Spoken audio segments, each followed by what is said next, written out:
Hey everybody, welcome back to another edition of Rapid Recap here inside Nebraska. With me, as always, is Tim Verghese, and I'm Zack Carpenter. Before we get into a little rundown of the media availability on Thursday with Tony White, Rob Dvoracek, and a few players, I encourage you guys to like this video, subscribe to the Inside Nebraska YouTube channel so you can get all of our videos dropped directly into your feeds and talking these analysis videos, full press conference coverage, and practice highlights. Everybody loves the practice highlights. I think there's like 33,000 views on that first one, so you know what the interest is, what people want to see, and mostly it's quarterbacks and receivers, running backs. I feel like we've talked about those positions so much, Tim, like just saying it before we hopped on this video, like those are the more interesting questions and the more, I think, I don't know about fun discussions, but like more of the unknown right yeah, now. It's more of the unknown. There's more question marks or like what's going to happen with those spots. But the defense is one we've touched on a little bit, like talking the jack position, but we haven't like dove in exclusively to defense. And I think a reason for that is because I think we all just sort of expect them to be really good, like after last year, and then you bring back so many players and returning production that it's like it almost feels like it's right now a given that they're going to be really good. Maybe that shouldn't be the case, but I think that's the feeling.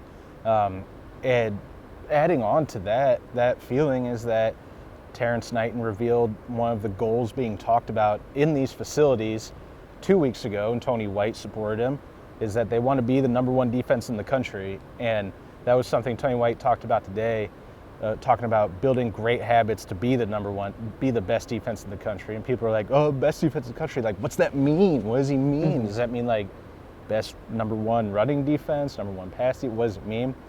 I think it's just a catch-all phrase of in the offseason we're building to something special here in Tony White's second year. Yeah, and he said in the press conference today about how good isn't good enough. You know, someone asked, what type of progress he's seen from the defense this spring. Have they achieved the standard? At this point, the bar is set so high for these guys that they're just constantly chasing. So they're basically giving this defense something to constantly be chasing after, never being satisfied with the effort or the performance that they're giving on a week to week. I mean, they said in the press conference today, it sounds like Rule got on the defense a little bit, the defensive staff specifically a little bit after Saturday's scrimmage. And, we have no idea, kind of how exactly they looked out there. But just from what we've seen, you would figure the defense is at least more consistent than the offense on a down-to-down basis. So.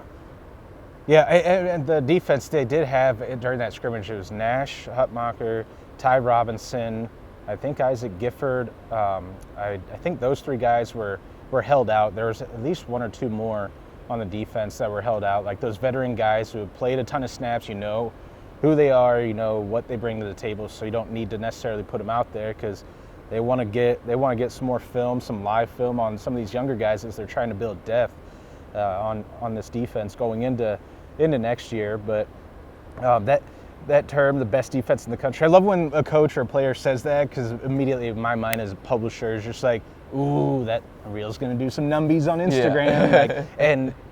Yeah. I do think, like you said, it is sort of one of those off-season like mission statements or mantras. Like, let's keep this going. We want to take ourselves from good to great, from good to elite. And they were one of the best defenses of the Big Ten, I think, last year. Like, I don't know, when you think of the best units in the conference, nationally you wouldn't. I don't think that most people would have been putting Nebraska up there, especially with the schedule that they played. But this year they have a chance to do so with Tony White coming back for year two, possibly year two of two, because if this defense balls out and becomes one of that number 1, 2, 3 unit in the Big Ten and top 5, 10 nationally, you're going to see Tony White take a prominent or a head coaching job that's a little more prominent than maybe some of the ones he was reportedly in the running for this offseason. But moving ahead, you touched on the Saturday scrimmage, and that was something that Tony White was asked about today, like who stood out, and just working in reverse order on the three levels of the defense, starting with the secondary. He said a lot of the DBs were playing well, but he made sure to single out Bly Hill. Oh yeah.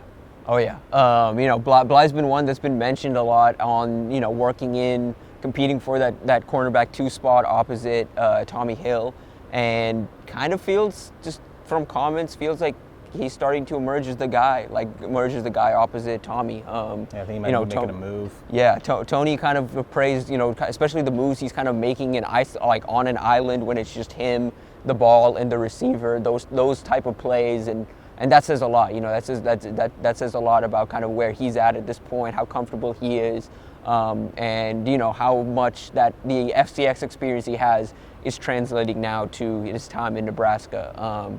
Starting to feel like, we're getting an idea of what this secondary is going to look like. Tommy feels like the proven commodity, and again, by all accounts, seems like he's built on a strong end to 2023 this spring. In the back end, you've got Gifford, you've got Deshaun Singleton, who's out right now, but when he's back, you've got Buford, and then, it sounds like this other cornerback Scott's going to be Bly Hill, and you've got Boodle in there working. As of now. You've got names working there. And real quick, I know we talked about it last time. Tommy Hill, me, you, a lot of people just put him in pencil as number one corner. Yep, no doubt about it. That's taken care of, and it's crazy looking back. Like around this time last year, you would not have thought that. I mean, he was suspended for the start of spring ball in 2023, briefly suspended, but still, it was a suspension before he quickly got back to the field. But now he's that expected to be the I guess lockdown corner, maybe not necessarily lockdown corner like you think of Darrelle Revis or something like that. I'm not saying that, but to have the surefire starter be Tommy Hill as the number one corner, it's like, man, look how far we come. Who would have thought? Not us. Oh, yeah. But then, and that background on Bly Hill, I think most people are aware by now. He's FCS corner, FCS transfer edition from St. Francis in PA. He's a sophomore, 6'3", 185 pounds. And when you see him up close, it's like, wow, he's taller and lengthier. Probably bigger than 6'3", man. Yeah. I genuinely getting an eye on him. I was like, and you see what 6'3" looks like elsewhere on the roster. He's on the higher end of 6'3", probably 6'3 and a half, even closer to 6'4" at this point. So every lengthy corner. Right? Fans will see that at the spring game. Yeah, and I pointed at you because I'm like, oh yeah, that's right. You said that on one of our last videos, was how he looks taller than what he's listed. But hearing Tony White talking about him during the scrimmage, the way White described it, you could just picture exactly what happened or close to it. He said there were two or three plays where it was Bly Hill, it was you versus you and the ball, and the offensive player. You, the ball, and the receiver. Pretty much. Exactly. So you just picture there's probably some sort of downfield, however many yards downfield it was, but a downfield one-on-one island coverage where Bly Hill played it well, and there was an incompletion or maybe a PBU. So you'd sort of imagine that, or envision that in your head. And we're not cementing Bly Hill as the number two corner. We're not just moving forward with that's a no doubt about it. But like you said, he is making an impact right now, and it's just an interesting thing because he was number 12 on our list of 14 most intriguing Huskers to watch coming into spring ball. Because as I said, I'm like, I genuinely don't know. He's either going to be that grab and stash type of player who you develop, maybe he doesn't see the field for a year, maybe 2 years down the line, or is he going to make an immediate impact and be like, okay, you can't coach that type of length and athleticism, mm-hmm. But the things you can coach are the techniques, the backpedaling, the braking on routes, and the physicality of being a corner. If he takes to that coaching, maybe he can make an impact. And I don't know if you've noticed anything else, or we talked enough about Bly Hill to last a lifetime today. Yeah, it sounds like, it's getting closer to that second spot where he's not, this isn't a stash type of guy. This is a guy that's, potentially going to contribute pretty early here in his time at Nebraska. They've got a lot of those stash types in the DB room right now.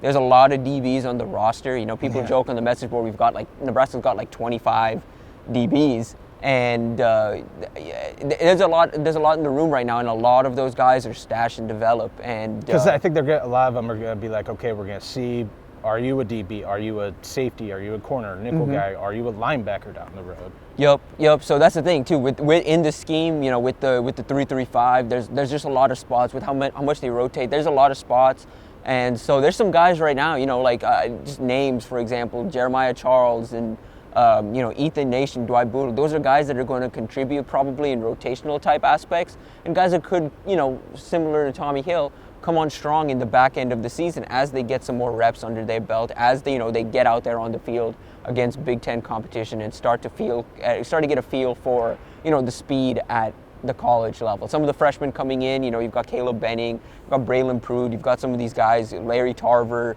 some of these young freshmen coming in as well. All these guys need some time. And it's kind of parlays just into a quick point I want to make. Spring transfer portal window just opened. Yep. One position Nebraska seems to be showing some interest in. I don't expect Nebraska to be very active here. They're already over the scholarship limit. They have to be very, very careful with numbers here. But one position we're starting to see them show some interest in is corner. They've expressed, or at least a defensive back. They've reached out to 2 DBs from Texas. Brian Massey from SMU. He's a grad transfer, 1 year of eligibility. And Trayshawn Devons out of Rice. He's another one, 6-year corner, has 1 year of eligibility. Nebraska's reached out to both those guys, at least just to establish that early connection. No offers or anything yet. And again, wouldn't be surprised if Nebraska just chooses not to offer anybody this transfer portal window. But it says a little bit, I guess, of what they feel in the DB room and what they want to add. They want to try and get another veteran presence in a room with a lot of young, unproven experience. Because you have to think as well, on top, yes, the Tommy Hill is somewhat proven. Bly Hill has some experience. You've got Deshaun Singleton and Marcus Buford back there. Buford missed most of last year with an injury. He's still kind of working back from that. Deshaun is out with the injury. He's not like in full go in practice right now. He's not really even going in practice right now. Yeah, he's not even practicing right now. It's in the back end. These are established names, but these guys haven't really played all that much together. And when was the last time have those 4 been on the field a whole lot together? Singleton, Buford, no, because I don't think so, unless they're like a handful of snaps or something. At the very end of last year. Who are the other 2? And then, the corners. Corners haven't really, Tommy's got a lot of snaps, but what we're expecting, exactly. There's not been a lot of snaps together, so wouldn't be surprised if a veteran DB gets added to the room.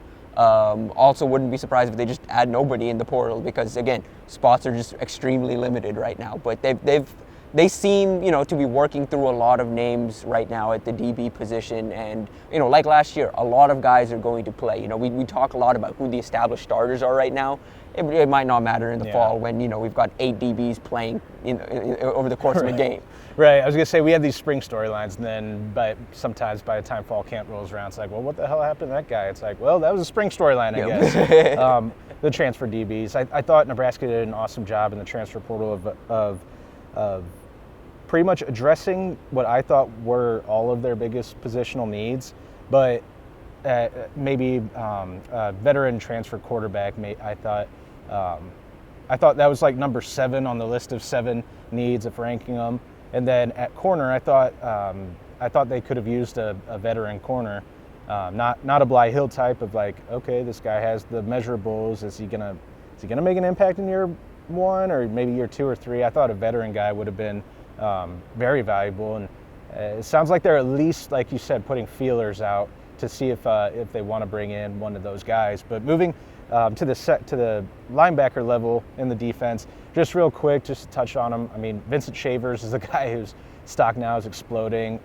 Keeps getting mentioned pretty much every single press conference at this point. Vincent Shavers is the first linebacker. You ask, we talked to Mikai today and Mikai Gbayor today, and the first linebacker he mentioned of the young guy standing out was Vincent Shavers, and Rob Dvoracek mentioned him today as well. Chief Borders mentioned him, and just keeps getting mentioned. Yeah, I thought the whole time it was going to be Willis McGahee. Willis McGahee, the 4th, ever since he committed on the morning of the spring game, it's like, it caught everyone off guard. I think it caught the entire beat off guard because we're all getting ready to go, drive over to the stadium. But flipping on his film, and after Greg Smith, our former recruiting analyst at Inside Nebraska, who's now national analyst on the Rivals recruiting team, just him talking about it, it's like I'm watching the film, I'm like, I love this McGahee kid. Like, he's fast, he flies around, this and that.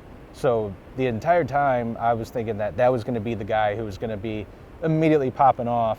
And then Vincent Shavers essentially flips from Miami to Nebraska. the week of signing day, and then now he has exploded onto the scene. He's become that guy in the linebacker room. And then real quickly, John Bullock. He was my favorite player, I think, to watch last year. Not I think. I don't know why I said I think.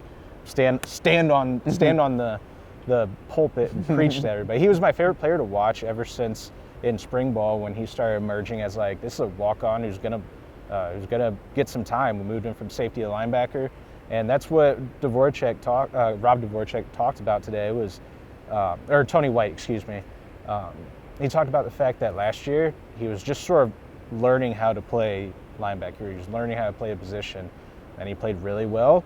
He either was a starter or a heavy rotation player all last year, stayed healthy, which was surprising just for the fact of how violent and fast that guy plays, how aggressive, that he didn't suffer anything like that would have kept him out for a game or anything nagging. But now he's evolutionizing his role as a linebacker, taking that next step. So he's going to be fun to watch. Another one who could be taking that next step is as we move to the defensive line, Riley Van Poppel. I mean, he's going to be a second-year player. He's a sophomore, and I mean, you notice maturity and just a future leader, I think, as he's up there at the podium, and a future playmaker on this defense. Yeah, really impressed with his time at the podium just from the leadership element. Definitely seems like a guy that could be a future leader for this program. Actually, a little kind of interesting for me just off the press conference. Yeah, Texas guy as well, but kind of interesting listening to him talk about, that Illinois game, specifically that 4th and 1 stop, is the moment that, in his role in that 4th and 1 stop,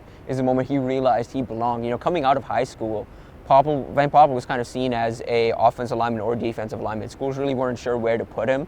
And even when he committed to Nebraska, I wasn't on the beat, but in my head and just talking to people, I was like, oh, that makes some sense as an offensive guard. I don't know if he makes sense for Nebraska at the defensive line, because at the time, I just didn't see the fit. And he came in, it doesn't sound like it was even much of a conversation. He was pretty much in the D-line room pretty immediately. And, he got to contribute as a freshman and proved he belonged. Is now like, a rotational piece right behind Nash and Ty. He's up, he said he's up to 280 right now, probably hoping to get up to 285, 290 by the season.